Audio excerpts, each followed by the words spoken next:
when things are bad, we talk about how bad things are. Mm-hmm. When things are trending up, we don't want to talk about it too much because it's not a pattern yet. It's just an occurrence. Yeah, well, I mean, here's the real answer. Even though on paper our sales are, bigger than ever and going up by huge amounts, there's still not enough money to go around. Yeah. So we never want to be like, hey, sales are great, because that usually equates into like, here's profit, how we're going to put that money back into the store. Here's how we're doing well. And it's like, no, there's still no money. So like, I don't want to be like, oh, sales are up 20%. Yeah, but costs are up otherwise, and we've got other things going on, and its ends are still not meeting. So like, talking about it would just be talking about that. And so, no thanks. In the Midwest, the best is there waiting. So come and join the conversation. Highs to approved, fan and artist and creator too. This is how the challenges do. What? Keep the conversation moving along. Keep reading comics, keep your local store strong. It gets hard, and it's a job for the challengers. What? Comics and conversation, y'all. From Challengers Comics and Conversation in Chicago, this is Contest of Challengers, a comics industry business podcast with Patrick Brower. Patrick Brower. Patrick Brower. Patrick Brower. Patrick Brower. Patrick Brower. Patrick Brower. Patrick Brower and W. Dal Bush. W. Dal Bush. Dal Bush. Dal Bush. Dal. Dal. Dal. Dal. W. Dal Bush. Doesn't it feel like New York was just last weekend? It really does. It's very hard to think about how long we were at that show. I know. Still kind of riding the high of that show. Yeah. I mean, with distance, and I mean time. Right. With time. And literal distance. It just feels like that show was a bigger deal than me hating it while we were there. And I didn't hate the show. Yeah, you didn't hate it. No, I'm glad we went. I mostly had a good time. Just the show floor itself. It's just exhausting to exist in that space. And like, I always hate saying that because it always feels like I'm being disrespectful to ReadPop as an organization, and, specifically people from that organization who were kind enough to invite us out there. I'm incredibly grateful for it. And I think they put on a hell of a show. And I know people who had an amazing time. But, at my advanced age and the number of conventions I've been to in my life and the hours spent at those conventions overall, I find the very crowded, well-attended conventions to be outside of my grasp at this point. They are very, very, very hard to physically exist in for consecutive hours. Isn't it interesting? It's the ends game, I guess, is what I'm saying. It's neat to look at it as kind of the way you just described it, whereas you and I have been to so many more comic shows than the average fan gets to go to. Sure. But so many less shows than the average retailer goes to. I suppose you're right. Well, so, I mean, a couple things on that. Like, one, obviously, you and I have both been going to shows well before we were in the industry. But I started going to comic conventions when I was 12 years old. Yeah, and I was going to... you were in the industry at 12 now. I guess before that. So 11? I don't know, maybe right before I I'm the same. George and I would go to these local Elmhurst VFW hall shows. And I mean, I would go to the ones that Jimmy would put on at like Westmont or Hinsdale or whatever. Elmhurst. I don't know that I went to the Elmhurst ones. Okay. But I went to like the smaller, like a ballroom at a suburban hotel conventions. And those were great. And those were like, it was just retailers. There was nothing else there. There wasn't like programs or whatever. Yeah. It was just like a swap meet basically, or a flea market. And then I started working at a shop, which meant I started working those shows, and it means I started working other conventions, and it meant I went to more conventions as a fan. So, obviously scaling all that up. But from the other thing you were saying about how we've attended less shows than other retailers, I assume you mean like people who set up shows. Yeah. Yeah. The thing with that though is that's the, I don't want to say the easy part. I've worked those are fucking hard, especially for multiple days, and they're equally exhausting, but for a different reason. Like when you're set up at a show, you're just standing in one area. Yeah. People interact with you at your booth, and you might even be behind a table where you can sit down, where you can relax, where you can get a little distance from people. When we were setting up for Challengers, we didn't do that. We had like kind of an open area storefront kind of thing where you would walk in and still interact with people.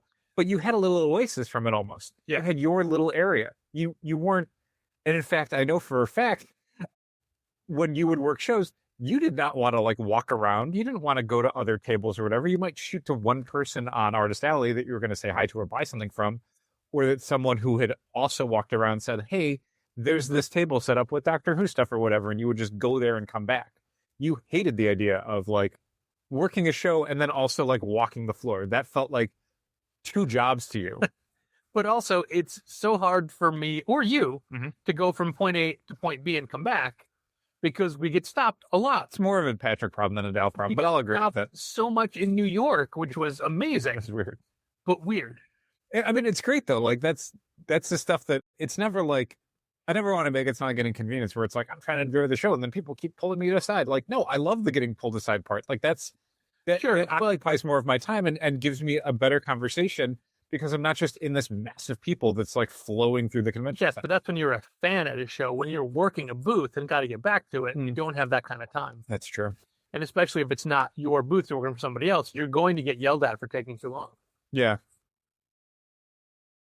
I still think shows are an integral part, and I'm glad people love them. But I think that the majority of people that go to shows today are looking for something different than 11-year-old you was looking for. Back issues. Yeah, basically. But like that's specific comic interaction. That's just the whole industry changing. Like the things that I could have never conceived of when I was 11 or 12 years old going to a comic convention was simple things like, oh, what if there were artists there? Like, holy shit, like I didn't meet any artists. Like there was a guy who came to my art class when I was in like 8th grade because he was a friend of the art instructor. Was it Jeff Bush? He came to mind as well. It was Norm Dwyer. Oh, wow. Uh-huh. And I didn't even read any of the Now comics that he worked on, but it was just like a guy who makes comics is here physically in person. So like I couldn't have conceived of that, let alone toy vendors or cosplay booths or publishers or manufacturers or all the stuff that you could see at like a New York Comic Con or a C2E2. Like that would have blown my mind. I remember going to, is it Baltimore? Was it Baltimore or was it Philly? Driving to a show with some creators and a good friend who's also a customer. And that friend brought a friend of theirs who wasn't a comic person, but she was just in for the road trip, right? And we're hanging out at a bar afterwards. And a current Superman writer started hitting on her. Mm-hmm. And while she had no interest in him as a person, she was really excited for, like, normally this guy wouldn't be her type at all, right? Right. But she was so excited because he writes Superman. Okay, you don't read Superman. In fact, you don't read comics at all. Yeah, but he writes Superman. Sure. That has a significance. It was such a weird, like, disconnect. Yeah, again, not like an attraction necessarily, but like you meet somebody and it's like, wow, I didn't know somebody did that job. And I am curious about that job. Yeah, but then was receptive to his advances because of that job. That's weird. That's what I thought. Yeah. Like I can see like, I mean, if you like someone chatted up at a bar because they have an interesting job or something. Yeah. But the idea of it progressing to anything beyond that would have been like, oh, no. Like, this is fun talking to you at a bar, but I'm still not attracted. Nothing's going to happen beyond that. You know, it's just shows. Uh-huh. That show had very specific behavioral issues from people that I knew. That's great. Not me, though. Okay, good. Although I think it was the first show I ate meat at again. Oh, okay. I want to say it was Fogo de Chao with Jan Jones, Mike Norton, and Sean McKeever. Fogo de Chao was a great reason to start eating meat again. Right. I mean, it wasn't the first time I had meat. I wouldn't do that at a show. I'd be worried about what it would do, but I'd had it. It was my first, like, Brazilian steakhouse. Sure. And at a show. Anyway, that's neither here nor there. I want to point out that by the time people hear this, the day this goes up for patrons is, for me, one of the most monumental occasions I could have in my retailer career. October 26th. October 25th? Is it Sunday or Saturday? Patrons, it goes up Saturday. Okay, so the 25th. So, I mean, it's Friday. Patron, I have no idea what I think. Friday is the landmark. Saturday is the brand new era, if you will. Okay. When I first started working in comics, as we all know, I worked for someone else for 17 and a half years. Wow. Always that. Well, it's important It is. I know. because I can think I can see where this is going, but I want to hear it. when I get into work Saturday, or when I will have gotten to work on Saturday, there's still one more day for this to whole work out. Can happen. Saturday morning is the one day longer that I've been at Challengers than I was at the other place. So if we were ranking the places you've worked in comics retail, Challengers would be number one at that point. Yeah. You'd have worked at Challengers longer than any place else in comics retail. Yeah. It's amazing. Congrats. I mean, thanks. Working at the other place for 17 and a half years that was a long time. And I mean, one thing to consider with But it, now I have been gone longer than I was there. one thing to consider with that though, also is that you could break that down into a lot of different like levels of what your career was or places you worked or Yeah, because I worked at different locations. titles, responsibilities. Yeah. But Challengers is kind of just one unit of you own a store and it's been in one place and this is the thing. And like, I think it's actually kind of neat because you can actually, within that, you can sort of see how it's changed and grown. Yeah. Instead of just like, I did this for like 3 years and then I moved to this other thing or whatever. You know, you could look at it like, oh, well, we haven't opened 15 other stores No. in that time period. But that's because we don't need to. We've got one really good one. Yeah, that's the thing. Like we tried doing a second location and, you know, The universe said no. it didn't work for a variety of reasons. Some ours, some others. But it's a thing that I treat it like a lesson learned of like, oh, I don't want to do that. Like it felt necessary financially, but it also seemed like the thing you're supposed to do. And you hear that from a lot of people where, you know, the size of their success is predicated on like how many stores they've opened and how quickly they've opened additional locations. And they're going to buy another one and they're going to open this other one over here. And it's like, I don't want that.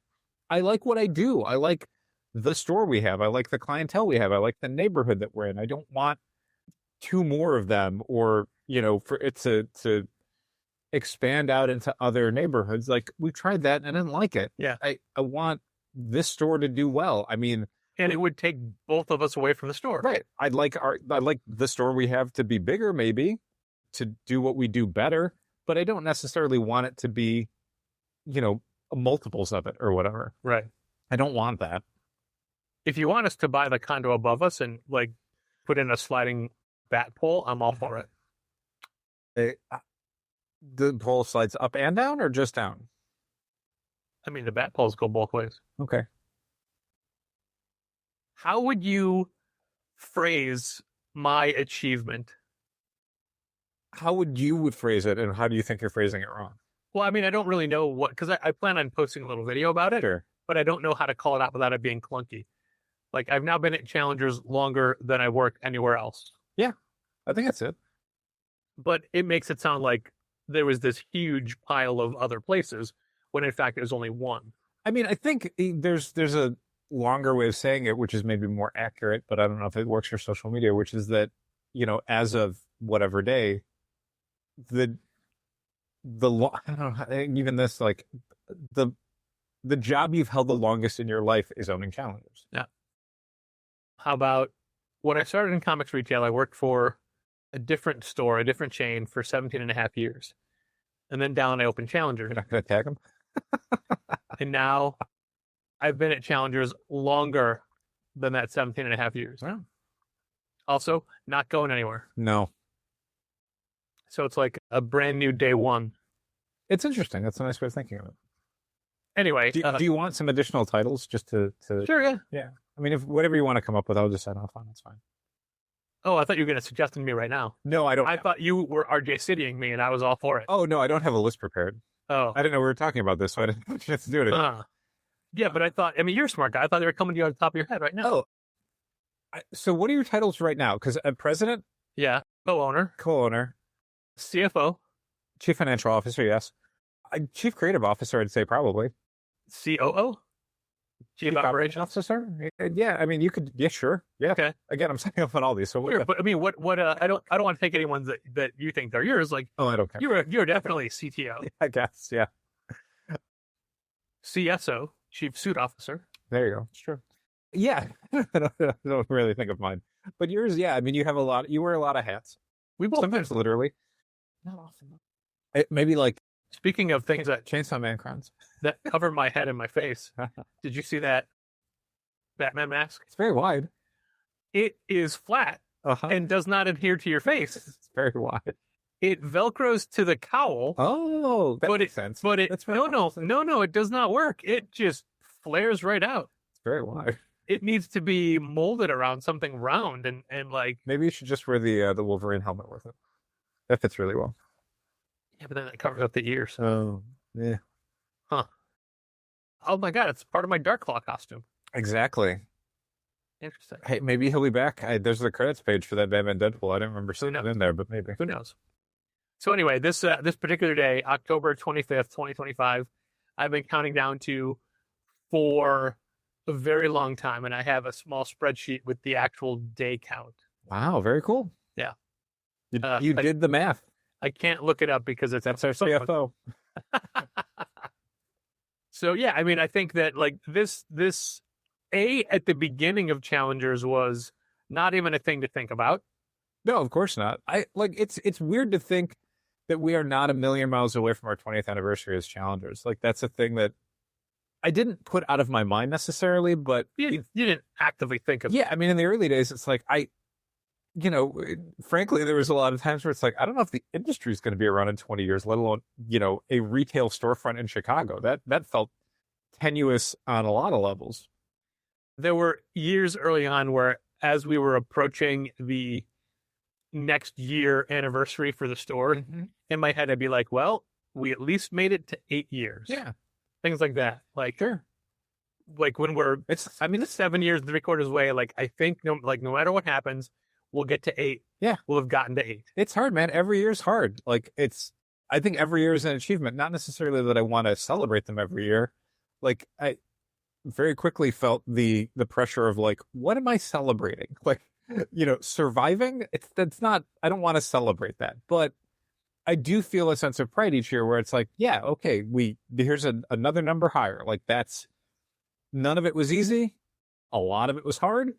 And it's worth noting, if nothing else. Years ago, and I mean like a decade or even more ago, we reached out to celebrated comic designer Ryan Hughes to come up with a new logo for Challengers.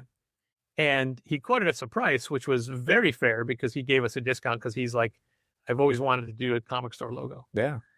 But we wound up not going with it, mainly because you did not want to let go of the circled C. Yeah. I understand that. But nowadays, like if we were to reconsider, like a designer would be like Tom Mueller or Hassan. The other two names I can't pronounce. Oh, I know who you mean. But it's obviously too late, but like unveiling a new logo on Saturday would be like, hey, the new era of challengers. I guess it's unnecessary. Yeah. Like the thing I would have to have a hard time with is like, we work so hard on that. Yeah. Like not literally like, but building the brand, like the logo design, to be clear, was something I think I did very quickly with no intention of it being like, well, this is it. Like we're doing it. It was like one of several dozen tasks we were each doing as we were very quickly ramping up the idea of this thing becoming a real physical storefront and all the things that have to go along with that. The fact that it's hung around this long and you've iterated on it several times over the last so 17 for the first couple of years, the one that you had done was not symmetrical. It wasn't a perfect circle. Oh, okay. And it wound up limiting things we were trying to do. Sure. So we had to redo it. But then once we opened the second store, it was our good friend Jeremy Huggins who came up with the color wave in the middle, which we did that for a while. But then we went, basically, I say that our logo went from negative space to positive space. Sure. The 2020 change was adding a circle on the outside. Yeah. Instead of being more like a stamp, it was now like a brand. You know what I mean? Yeah. But at the same time, like that has been the store's logo for so long. I don't know that I would want to start from scratch. Do you know what I mean? I mean, but it's traditional in advertising to rebrand. Look at all the Cracker Barrel Yeah, that went great. And I'm just looking at some books. Like, I mean, look at DC. You know, they did their logo like since we've been open, like 5 different ways. Yeah. And what's their logo now? DC Bullet. Yeah, but look at the Batman logo. It changes all the time. But it's different. Like Challengers, like if we used a different font or whatever for the store, the store name, I wouldn't hate that. Fine, whatever. Go ahead. You remember The logo though? Logos though, oh man, it's so hard to get them to last. Sure. Do you remember I had come up with a specific logo for Challengers and a color scheme? It was purple and the logo was more computery and it was italic. Mm-hmm. And I sent it to you and you just said, "We're doing this now?" And then you're like, "No, we're doing this." And it was everything like so clearly you had something already brewing because you're like, it's not purple, it's red. Maybe like I don't know, like this is so long ago, I don't think I could tell you exactly what my thought process was, but I definitely had, like, I didn't know what I wanted necessarily, but when I saw that, I'm like, that's not what I was like, that's not where my head's at. And sort of like, all right, well, you can't just say no, you have to have, like, that's never been our process, is necessarily say no to each other. It's more like, what about this? How about this instead? Or here's what I like but don't like, and trying to like come to a compromise or massage an idea or whatever. The one thing I do remember vividly though is the comics and conversation part of the name was never meant to be the whole name of the store. It was just, I was working on like a temp ad of something. Like we were thinking about doing advertisements.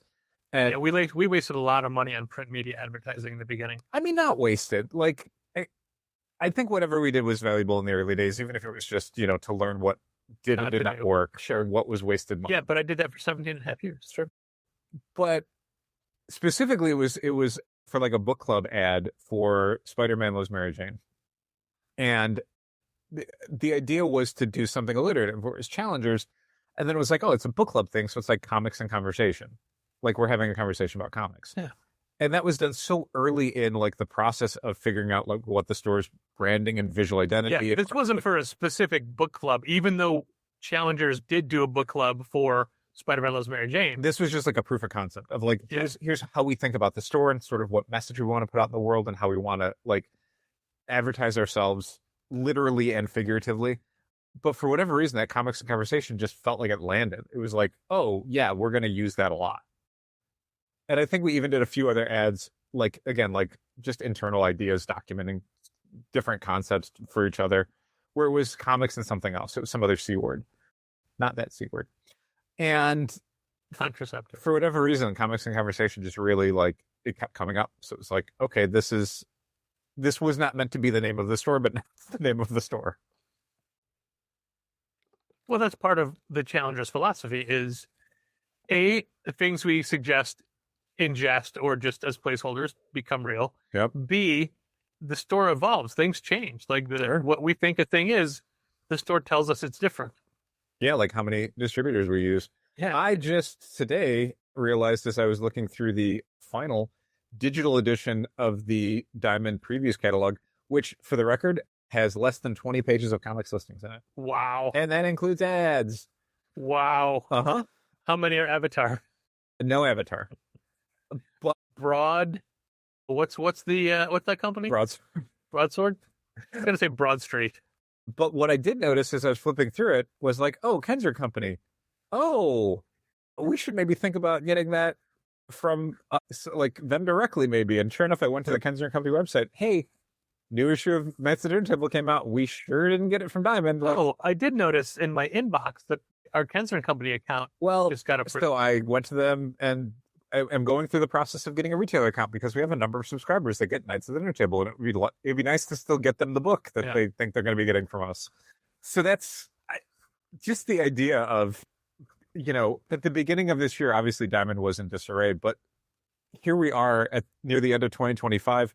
10 months later. And Diamond's done. Man, they're basically done. There were multiple vendors this week who put out emails saying, hi, we are now through this other company. And also anything you ordered from us through Diamond, we are definitely not filling. So maybe order it from this new company. And that's like toy companies, publishing companies, you name it. It's insane. I have no idea what's going on with Diamond. It makes no sense. I don't even know how they're putting out a daily email. Like why? To do what? Yeah. full disclosure, Uh-huh. we are locked out of Diamond System because we kind of stopped paying them when they stopped paying the publishers. Yeah, we had a little internal discussion about whether or not it was morally correct to pay Diamond. Essentially, knowing that we were giving money to a company that was then not giving it to their vendors. Felt like, why are we enabling this? Why are we letting this happen? Like, why are we enriching Diamond at the cost of the various vendors? But I guess my counter argument, and it was my counter argument, was, yeah, but we got this stuff from Diamond. True. Regardless of who they are or not paying, like We did order in good faith the products from them. this would be a two wrongs don't make a right situation. Yeah. I also want to point out that the money we owe them that they and then decided to turn our account off is paltry. $700. Yeah, I'll say it. It's nothing. $700. And now that they've locked us out, we can't even pay them. Yeah. So that's the joke of it is like, oh, we can't get into your account to give you the $700 that we would not happily give you, but we would agree to give you. And it's like we had stopped ordering from Diamond, but the problem is we still had placed pre-orders that were coming in that then I felt at a certain point like we should pay them because that's an obligation that we have. You know, regardless of the various lawsuits going on and the hundreds of thousands of dollars they owe certain vendors. But it got to the point where we knew they were getting product, but they weren't paying those vendors for that product. Right. So, yeah, we definitely spent a little while being like, I don't know that we should pay any of this stuff. These guys seem like they're scamming people. And to Dow's credit, regardless of his objections, he's not the one who pays the bills. Right. So Sure. it is obviously, you know, we want to make every decision together, but it was me who was physically not giving them the money. Sure. And again, like I can see the point of it. There were a lot of people that were boycotting them. But eventually my thought was like, the boycott is us not ordering product, not paying for product that we previously ordered. We canceled everything we could. Everything at FOC we were just turning off, getting from whoever we could get it from. Yeah. That was not Diamond. And we didn't not pay this because we don't have $700, because $700 is a very small amount. Yeah, it's certainly compared to the vendors that we deal with. Yeah. I mean, there's been weeks where that's what we've paid, like Entertainment Earth, just a single week. And then we don't even order a lot of stuff from them. So now it's just a matter of, well, they've turned us off, so we can't pay it. Right. So we'd have to reach out to be like, how do you want to get this money? And at this point, I'm like, I don't feel like going through that extra effort. No, I mean, if this is how they want to deal with it, you know, fine, I guess. You made this decision, not us. Also, I would like to point out that this is not money we owed them for a very long period of time. This is a very short window where they're like, no, we're if you don't pay us, we're like, by this time next week, we're turning off your account. And I basically said, I dare you. Like any comic shop that's been open for 17 and a half years, we've definitely had difficulty paying vendors. Like there's been people we've been behind on. There's been people we've been in discussions with. There have been people who've briefly turned us off. So we need to pay them a bunch of money to get them turned back on. This Diamond situation is the most bloodthirsty version in that they were very quickly like saying like, you are in danger of having your account turned off. And then they turned it off for $700, which is like, there was a point a year ago where $700 would not even cover a week's bill. Oh yeah. No, our average Diamond bill at the was $5,000. Well, I mean, that was like 5-6 years ago. Yeah. I mean, even a year ago. Oh, sure. Yeah. Like $700, like, no, we'd clear that. Like, even with just getting PRH and Lunar existing. But now it's like $700 for this was maybe like a couple months worth of stuff because there were weeks at a time where we would get nothing. Or we would get a box where we spent more on the shipping for the box than the materials inside the box. Those exist. Those episodes of Contest Challengers exist. And then, they just decided $700, you're done. Like, okay, like, again, we would have taken care of this if you would have allowed us to take care of it, but now you're not. And what are we losing at this point? What are we losing access to? What are you even shipping out? What do you have? What vendors do you have giving you product to then send to your accounts? So anyway. And I want to point out that we are in the wrong in this situation. Yeah, I mean, technically, yes. Like, but we're still doing it. But to look at it from the other side, like there have been people that we have had as customers where we have worked very hard with them to get things cleared up, to get them to pay for their books, to get them to keep their account active. There have been customers of ours who owed over $700. Yeah, to do all this stuff. And it's never been somebody that we just went like, well, 6 weeks, you're done and you're locked out. Like, there's always a conversation. There's always a lot of us, sometimes frequently to our detriment, reaching out to somebody saying, we are trying to make this work. And we only have a problem when we get ghosted, when we can't get people to respond, when we send final notices and nothing's said, nothing's done, then we turn you off, then we put everything back out, then we close your account. But it's never just like, nope, we're just doing it. So yeah, anyway, that's Diamond, who we're no longer dealing with as a company. And this is, Diamond's current owners. This was never the case with their old owners. Yeah. Look, there's stores that had Mile High famously was like $1 million in debt. Yeah. And old Diamond was like, we got to figure out a way to make this work. New Diamond, nope. We were getting, in the period where we were deciding it was morally incorrect to pay them for pre-ordered product because we knew that they were not paying the people that they had gotten it in from. Like, basically, if you were like a day behind, you were getting threatening emails. Yep. So that's Diamond in the industry that's changed. The other big thing for the week, I think, and I don't know how much traction this is getting in a lot of like comics publishing corners, but to dial it back, when we were at the New York Comic Con, one of the things that came up a lot, and it's come up a lot in the various recaps of the show from journalists, from creators, is how resurgent the publishing side of the industry has been over 2025. And the one thing that comes up every time people talk about the publishing side of the industry being resurgent in 2025 is DC Comics. Yeah. Specifically Absolute, but a lot of other stuff. We've talked a lot about how great DC is right now, how excited we are about like the Vertigo Renaissance, how their basic mainline books like DC KO and all the stuff spinning out of it have been really exciting and getting fans really energized. And obviously how the Absolute line has been a powerhouse.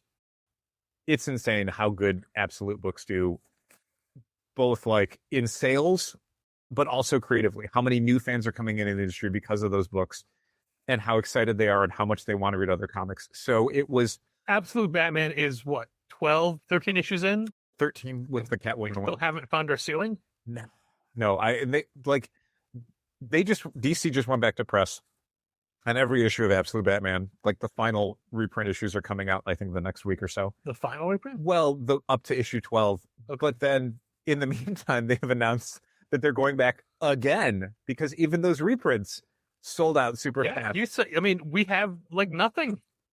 So like, and remember we were, how many do we get? And you had a number and I'm like, I was thinking more than double that. Yeah, exactly. So we did. And even that was too low.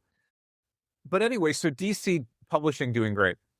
It's definitely been growing the whole industry, really, like a lot of other things for sure. But the DC books, mainline stuff, Vertigo stuff, Absolute books, Compact Comics, you can keep counting different things DC's been doing that has really been additive to the entire industry. So it was kind of terrifying to find out that David Zaslav, the CEO of Warner Bros. Discovery, is now selling the company. Not to anyone in particular just yet, but certainly shopping it around. And, even getting away from the idea of whoever buys Warner Brothers Discovery might only be buying certain portions of Warner Brothers Discovery, not the entire company. Anyone who buys it, there's a real question mark as to what they think publishing means to the company they just bought. In 2025. Right. That's always a real fear. Let's say, because it won't. I mean, just a new CEO coming in, like, you have ups and downs with that. You have people who look at the publishing side and they're like, all right, we need to cut costs. Like that happened before when Warner Brothers Discovery became a thing, where suddenly you had owners who were like, hey, we bought this with a whole bunch of debt, so everyone's getting laid off and the publishing shrinks down or everybody has to move from New York to LA to cut costs or all these other things. And, then you have someone in charge of it who maybe is not a publishing person who's looking at it more like, well, this is licensing revenue. This is branding, This is merchandising. Let's look at the bottom line. Let's see what these funny books bring in on a monthly or quarterly basis, right, and see what we're expending to do it. Or the constant sort of Damocles is, what if they decide that they'd rather just outsource it? You know, what does it look like if Warner Brothers Discovery, or whoever owns it, Skydance Warner Brothers, suddenly says like, oh, we don't want to be in the publishing game. Like, it's peanuts. We don't care. It's not worth it to us. We'll own the characters, but we will license them to IDW or to Skybound. Dynamite or does Batman now. Skybound, Skydance. Yeah, or maybe we do it even piecemeal, where it's like, oh, you know, Mad Cave's going to get Doom Patrol, but IDW is going to get Batman or whatever. Any disruption to the way that DC is doing their business right now is kind of terrifying to me. Like, that is hopefully very far off in the future. Anytime a company's like, hey, we're going to have new owners or sell or whatever, that doesn't happen overnight. That is a very long process. It could have regulatory hurdles, but in America in 2025, the regulatory hurdles are not what they would have been in 2023. They a little greasing of the wheel. They look a little different, and they certainly have a different patina to them. But in general, it's like scary. An orange patina? Is that It's an oxidation of metal. right? But it's Can be, I think of it like a greenish hue. okay. But I was thinking this versions of it would be orange. Oh yeah, it's a good way to look at that. Yeah. Yeah, I know what patina is. Okay. I was trying to make that I get it. specific. You were making a specific political reference. It would be cheap, tacky, fake gold. There you go. Yeah, that was reported other places, and usually not in the sense of like what it means for DC publishing. But it's definitely something when I saw it reported, I thought, oh, DC publishing, this is a part of the company that could be in real trouble, depending on who owns it and when and why and how much they paid for it and how they paid. Are we prepared for Robert Kirkman to buy DC Comics? So we early in our career, and it fits because this is kind of a retrospective episode. Earlier in the career of Challengers, we would have said that we're diamond to go away, the industry's dead. Mm-hmm. That's obviously not the case now. And now in 2025, if any number of publishers just outright ceased operations, the industry would survive and Challengers would survive. Could Challengers survive the loss of either DC or Marvel? I mean, short answer, probably no. And I think a lot of stores would be in the exact same boat. I mean, looking at the pie chart of the industry, even though it's not accurate anymore because no one knows anyone's numbers. Yeah. I mean, just looking at the pie chart of what DC and Marvel mean for Challengers, it would be catastrophic. That's comics-wise, at least half of our business, probably more, probably substantially more. And if that were to get turned off, wow. Obviously, I don't think either of these publishers, even worst case scenario with DC, we're still looking at licensing these characters out. Yeah, there will be Batman comic books, just not what they look like right now. And real soon, we're going to have all sorts of companies doing Superman comics. Well, not real soon, but within 9 years now. Yeah, they're going to be fighting Steamboat Willie. Yep. It's going to be great. Uh-huh. Mm-hmm. And Winnie the Pooh. But their Superman can't fly. Right. He can only leap over tall buildings in a single bound. Very limited in his abilities. Yep. Don't expect to see like Lois Lane or whatever. Or the Daily Planet. Or, yeah. Yeah, again, this is probably just, anxiety more than anything else, because it's when things are good, I think you have a natural tendency to kind of look at like any disruption of that being a house of cards. And you want to think that that's not the case in the industry, that again, like, Diamond's going away and it's going to be the end. And like very quickly we were like, Diamond's already pretty bad at this. So them going away is just us losing access to a couple minor publishers who turned out to land other places, a whole bunch of stuff that we didn't necessarily need to carry but liked having, and then like toy stuff. And the last one we also figured out. So that became less of a problem, but even when it was happening, we didn't feel like it was catastrophic. But boy, yeah, DC not being around in like 2027 would be a very, very, very big deal, especially because they are so strong right now. Our very good friend and patron of this podcast, Mitchell Davies from All Star Comics in Melbourne, Australia. I know I never mentioned him, right? It's so Who? From where? He was asking recently, he's like, sales have been going up for stores across the board, Mhm. but you guys really aren't talking about that. Is it because you don't want to jinx it or you're waiting for the other shoe to drop? And I basically said that, when things are bad, we talk about how bad things are. Mhm. When things are trending up, we don't want to talk about it too much because it's not a pattern yet. It's just an occurrence. Yeah. Well, I mean, here's the real answer. Even though on paper our sales are, bigger than ever and going up by huge amounts, there's still not enough money to go around. Yeah. So we never want to be like, hey, sales are great, because that usually equates into like, here's how we're going to put that money back into the store. What Here's we how don't have. here's how we're doing well. And it's like, no, there's still no money. So like, I don't want to be like, oh, sales are up 20%. Yeah, but costs are up otherwise, and we've got other things going on, and it's none of that. Like, ends are still not meeting. So like, talking about it would just be talking about that. And so, no thanks. No, I completely agree. And it would be like if it was a situation of there being monetary surplus, Mhm. we would do the things that pipe dream things that are meaningless to most people. But I've always, always, always wanted to resurface the floor of sidekicks Sure. in like a garage floor kind of way. Mhm. And that's still a dream, but it's also, several $1,000s to do. Right. It's way more of an expense than doing the lights were. Yeah, I mean, there's a bunch of store improvement stuff. That there's the front window that we want to get taken out Yeah. and replaced Yeah. because there's a crack. And what was that? $1,600? I can't It was remember. a lot of money, and it was like, we're probably not going to do that this year. There's a thing that I talked to you about recently where like we've done enough mail order stuff where I would like us to have like branded boxes and stuff, which is a total like vanity thing. Yeah.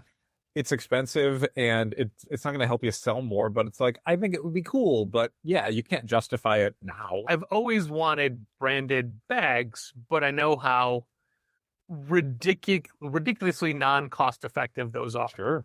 And the cost of our t-shirt bags, thank you bags, that's what they're called, the black bags we give away. When we first opened, it was like $17 per 1,000. Mhm. And now it's like 40 something per 1,000. Everything goes up. Right. And so imagine branding on top of that. Yeah. So there's a lot of things like that. But I am impressed with every store that does that. I do look at that and go, oh man. Yeah, I'd love to be the store that had the money to do that. And so yeah, that's basically the reason why you're not going to hear us talk a lot about how great sales are, because it's like we are looking at the aftermath of how great sales are, and it's like things are still super tight and it's hard to make ends meet, and that's still a concern. And it's saying something about like the health of our business and how the industry works, that you could have sustained months of stellar sales and still be like, boy, we need this to keep up for at least another year. Yeah. Yeah. That's comics though. Uh-huh. When we talk outside of the industry to people in other jobs that offer, health insurance or 401ks or all these other benefits, that The possibility of retirement. things like that. And specifically when you look at things that rights or privileges that are being taken away right now, say government subsidies to the Affordable Care Act and health insurance marketplace, and how seeing as how that is specifically how we get our insurance, Yeah.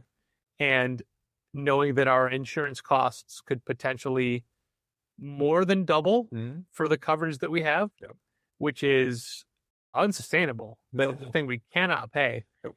And having it be dismissed as a non-concern by people that get their health care through their job. Mhm. And it's don't know what I really want to say about it other than it is considerations they don't have to make. Right.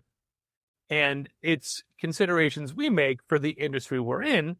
And anybody can come back with, well, you don't have to be in that industry. You didn't have to open a store. The job market's so great. Just go But- with a different job that has yeah. better benefits. Also, this thing that you've done for over 35 years and you have had success at, which success on most levels, just not, financial. Right. No, throw that away and go do something where you have more money and benefits. And please tell us what that is. Yeah. Again, what? Where? Where are those jobs? I can't remember what it was, but somebody had said the statistic that the job market now, oh, it was Lizzie. It's worse now than it has been since, and there was a year, and it was a long time ago. Yeah. 2009? I think 2009 maybe. Sure. Oh, the recession. Mm-hmm. But, 2009 was still 16 years ago. Yeah. That is a whole career of people coming and going and retiring and moving out and whatnot.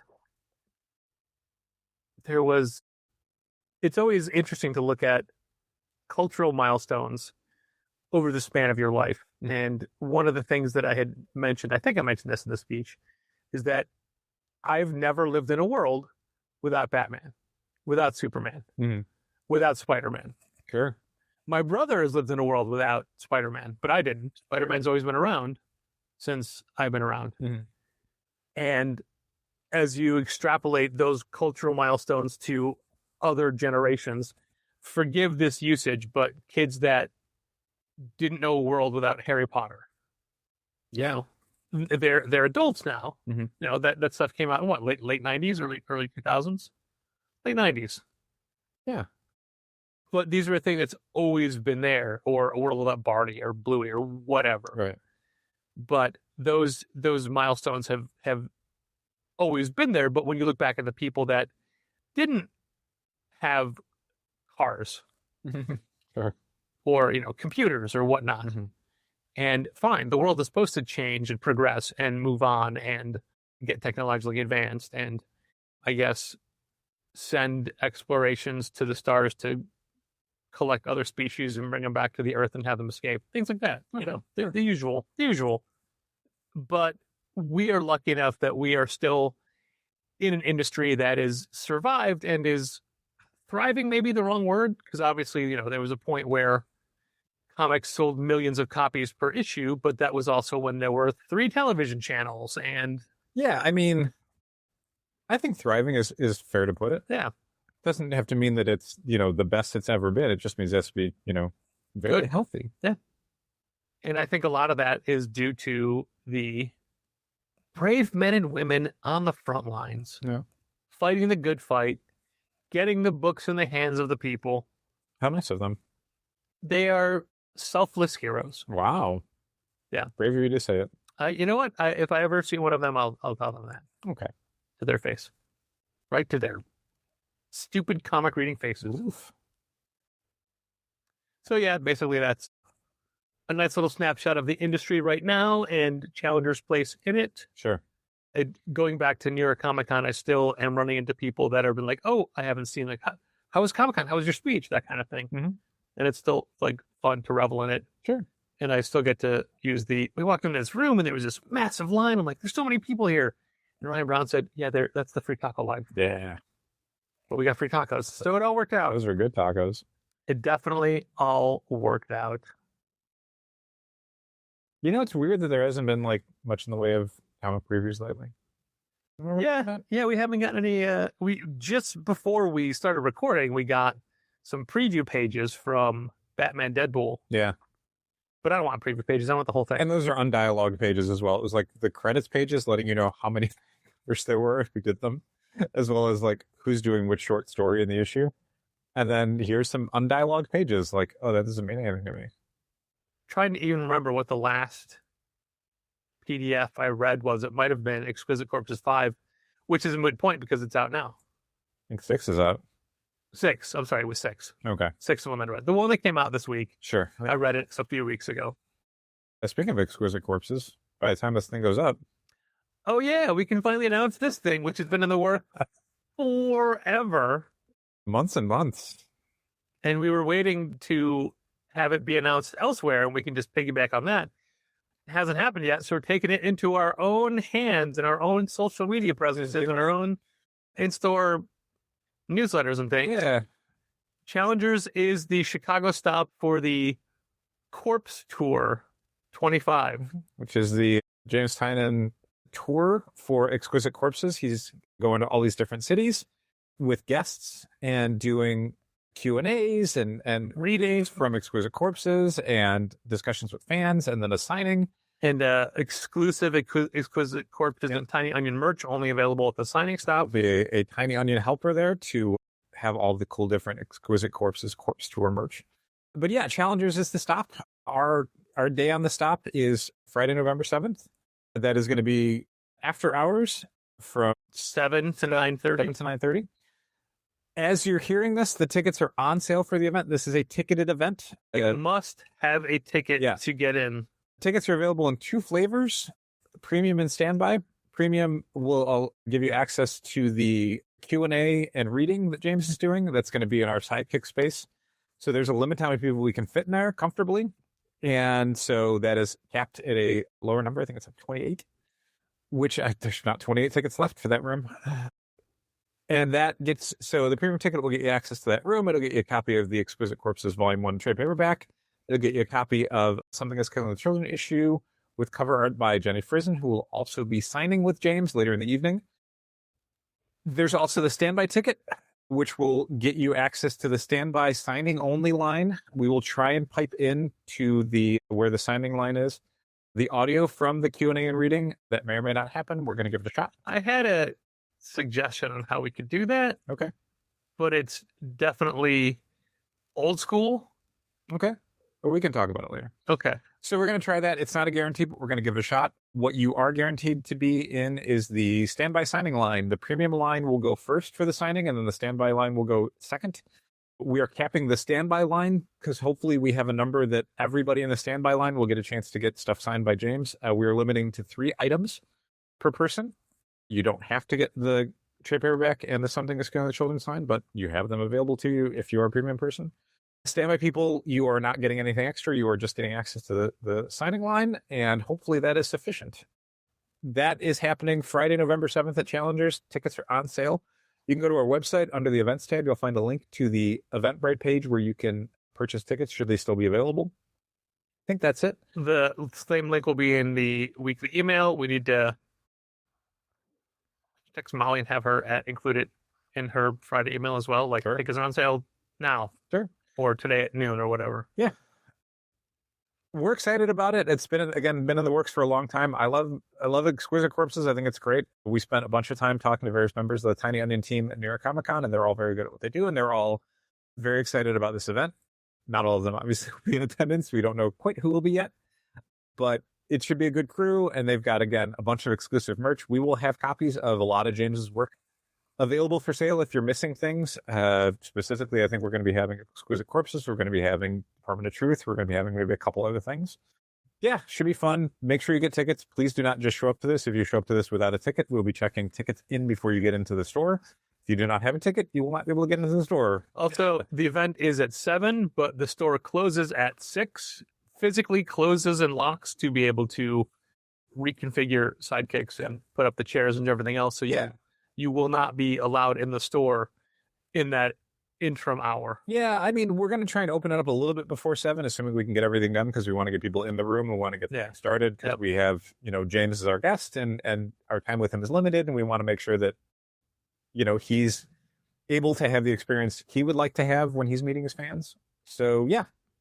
It's been a minute since James has been at Challengers. He was in last for the IDW horror anthology In the Dark, I want to say assembled by Rachel Deering. Okay. And it was during a C2E2 that we had In the Dark party, and that also included Scott Snyder. Mm-hmm. And that was the only official time James has been to the store. Molly and I have been out karaokeing with him once before when he was in town and hanging out with Tim Seeley. And Molly and James only did Disney songs together. Okay. That night we were at Spinners, and Paul Mounts was the karaoke DJ. Okay. And because it was Christmas time, I only did hair metal songs that were covers into Christmas songs. Okay. Basically all stuff that Divorce Gun has done. Sure. But singing them live was not a good idea.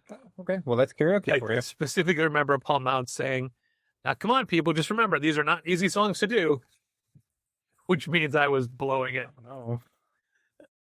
But yeah, so, and we got to talk to James a little bit at the Tiny Onion party at C2E2. I'm sorry, New York Comic Con. Whoops. And then we passed him on an escalator the next morning. That's right. He was headed to a panel. And he is a guy that has so much going on at all times. It's crazy. But still is attempting to prioritize the in-store comic buying experience and trying to give fans a reason to come back to the stores monthly.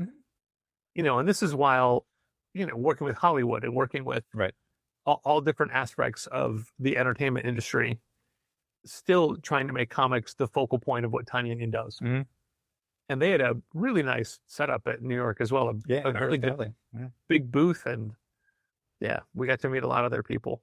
But like we said, this is in the works for a while. And there's still components that aren't in place yet, but it's 2 weeks. It's in 2 weeks from when you're hearing this. Yeah, basically we had to pull the trigger on announcing this because we do not have a ton of time to get people to get tickets to this and show up to it. We could not wait any longer. And we wanted to make it fair, so we didn't just say, hey, tickets are on sale now. We want to give people time to hear about this, find out about it. As we're recording this, an email just went out with ticket information in it as well. It just showed up on my screen. So we know that there's definitely more opportunities for people to find out about it. What we hate most of all is people saying, in regards to events, I didn't know you were doing that. I would have come to that. Yep. So we're trying to get this out in as many places as possible. Year, on the Sunday after Free Comic Book Day, I will have someone walk in the store and say, when's that Free Comic Book Day? Yesterday. Oh, when's the next one? A year from now. It's always the first Saturday in May. And it still will be, because Universal bought Free Comic Book Day. Yeah, but at the same time, I do think that as much as that is a thing, I'm sure that Lunar and PRH were already going to do their own things. Yeah, I mean, the question mark was always, can they call it Free Comic Book Day? Because that is branding that belongs to somebody that is, being sold off. So they might have needed to call it something else, but Free Comic Day. Yeah, exactly. But yeah, it was always going to happen. It was always going to happen the first Saturday in May because it works so well now. It's so ingrained. I would suggest Free Funny Book Day, Free Comic Periodical Day, Comic Book Day in which you don't necessarily have to pay for a specific yet limited number of books. There you go. And that flows pretty well. Yeah. But yeah, we never thought that there wouldn't be an event. It was just a matter of what it would be called. Yeah. And it's going to be called Free Comic Book Day. Yeah. At Challengers. We copyrighted the whole thing. Yeah. End conversation. Free Comics and Conversation Day. Free Comics and Paid Conversation. Can we do that? Can we charge for conversation? I always think we do, because that's like, you'll get that when you're buying stuff, It's not comics or conversation. It's comics and conversation. Buy the comics, you get conversation. No, there's some people I don't talk to on a ring up. Okay. Just point to the wedge. Grunt. Comics and wild gesturing. I'm wildly gesturing. You are. I hear it. Yeah. I wish I knew the day count. I'm going to make the day count the heading for this episode. Episode number whatever, and then another number after the colon. Yeah. Okay. 17,000 days. It's not 17,000. No. Maybe it is. I don't know. What if I think we've learned that I can't jump into programs. So I'm going to say right now, thanks for listening. And keep reading comics. So if it doesn't work, we can at least cut that part around it. It is a notepad. This has been Contest of Challengers. Thanks for listening. Keep reading comics. Challengers is located at 1845 Northwestern Avenue in the Bucktown neighborhood of Chicago. 773-278-0155. Keep up to date with new releases and events at challengerscomics.com. And help fund this podcast at patreon.com/challengers.